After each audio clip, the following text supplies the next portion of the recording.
I'd much rather go on my own. I don't want Andy babysitting me and picking holes in the way I do things. But even I know I can't say that and still look like a reasonable person.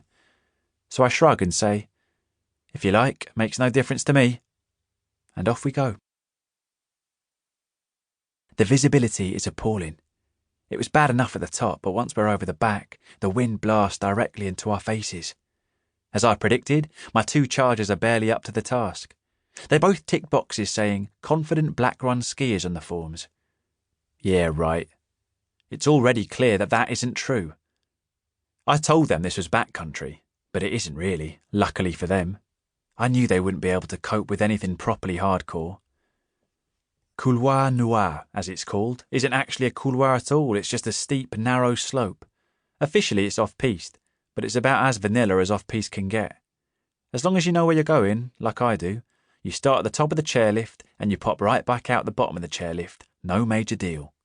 No hiking, no putting on skins, nothing much to be alarmed about at all. But because it's at the top of the glacier, these losers can boast about how they went down a couloir off the back of the glacier when they get back to their pathetic little offices or university or wherever it is they go when they're back at home, which is all they want. I know their type.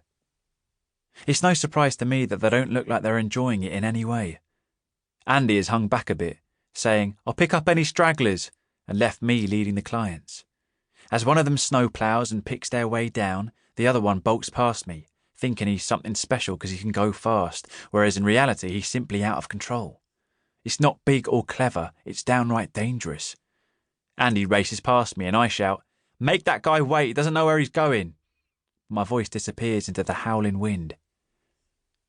"This is trickier than I expected," says the slower one. He's trying to sound confident, but I can hear a wobble in his voice. I know I should say, "You're doing great," but I can't bring myself to do that because, well, he isn't. Being nice is Andy's remit, not mine. That's the only reason I have a business partner. I'm not that good at the being friendly bit. Well, Andy is. I'm just here for the mountains. As far as I'm concerned, the clients are a necessary evil. Andy does the client stuff, the showing their Mont Blanc, the boasting about how the mountains are our office, the going on about how we have the best job in the world and all that. So instead of offering the struggling skier some platitude like Andy would, or lying, if you will, I turn away and simply say, "Follow my trail, stay close." We catch up with the other guy, who has mercifully had the chance to wait, but after a brief chat about the importance of skiing within your limits, I set off again, faster than I would normally like to in these conditions, to make sure I stay ahead of him. He is not going to out-ski me. I'm clearly the better skier here by a mile, as well as being in charge. They should be behind me, following my trail, like I told them. Why would they book me if they're not going to do as they're told? Totally unhelpfully, Andy has disappeared again. Who knows how far down the slope. I make a few more turns, faster this time to make sure the clients can't overtake me again, and then look back to see where they are. And by the time I do that, they've both disappeared. Chapter 2. January 2020. La Madière, France. Ria. "Champagne?" says the devastatingly pretty girl in a discreetly logoed polo shirt, holding out a tray of silver flutes. I smile and take one. "Thank you." "How was your trip?" she chirrups, and then surprises me by actually waiting for an answer. "Oh, it was fine, thank you. I'm Millie. I'm your chalet girl for the week, and if there's anything I can do to make your stay more comfortable or enjoyable, you only need to ask."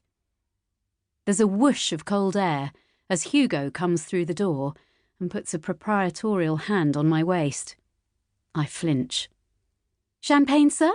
the girl asks, proffering the tray. "I'm Millie. I'm here to make your stay as comfortable as possible," she repeats. "Lovely stuff," he says. "Would you like to take a seat by the fire while Matt brings your things in?" Millie continues. "And I'll bring you some canapes. The others are due in the next hour or so, so I thought we'd wait for them before we start dinner." With a small nod, she turns and disappears through a wooden door into what I assume must be the kitchen. Hugo and I sit down on one of the two huge sofas by the roaring fire. I take a swig of my champagne as Hugo slowly sips his. It's quite a place.